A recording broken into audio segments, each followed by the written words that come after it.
సమూయేలును దేవుడు ఎంతగా దీవించాడంటే రాజును అభిషేకించేవాడు, దీర్ఘదర్శిగా, న్యాయాధిపతిగా, ప్రవక్తగా, గొప్ప ప్రార్థన యోధుడిగా దేవుడు సమూయేలును అభిషేకించాడు. గొప్ప ఉన్నతమైన స్థలం మీద సమూయేలు పెట్టాడు. సమూయేలు అంటే అర్థం దేవుడు వినినవాడు. క్షమ అంటే వినడం. ఏ అంటే దేవుడు. సమూయేలు దేవుడు స్వరాన్ని వినినవాడు. ఎన్నిసార్లు విన్నాడు పిల్లలు?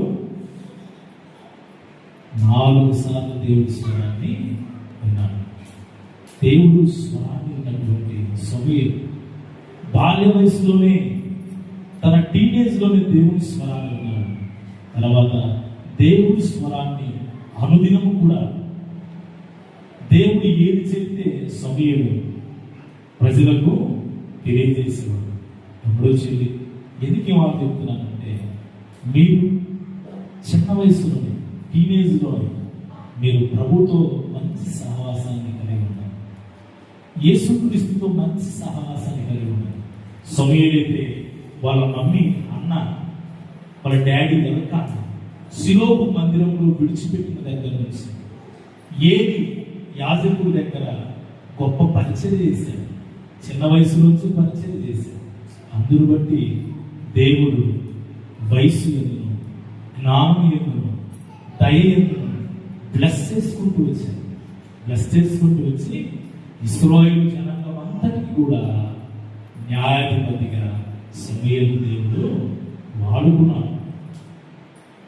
ఇంచుమించు చాలా సంవత్సరాలు ఇశ్రాయేలు రాజులే న్యాయాధిపతి. ఎవదా న్యాయాధిపతి అంటే సమూయేలు. తర్వాత సమూయేలు రాజును అభిషేకించాడు. చివరిగా సమూయేలు చాలా పరిశుద్ధుడిగా జీవించి ప్రజల ద్వారా మంచి సాక్ష్యాన్ని పొందుకొని ఆయన ఈ లోక యాత్ర ముగించాడు. అప్పుడు వచ్చేది, మీరు కూడా మంచి సహవాసాన్ని చేస్తారు. అన్నయ్య, మంచి సహవాసం అంటే ఏంటి అన్నయ్య అంటే, యేసుక్రీస్తు మనం ఏం చేయాలా? ప్రతిరోజు యేసయ్యతో నడవాలి. యేసయ్యతో నడవాలంటే ఎలా పిల్లలు?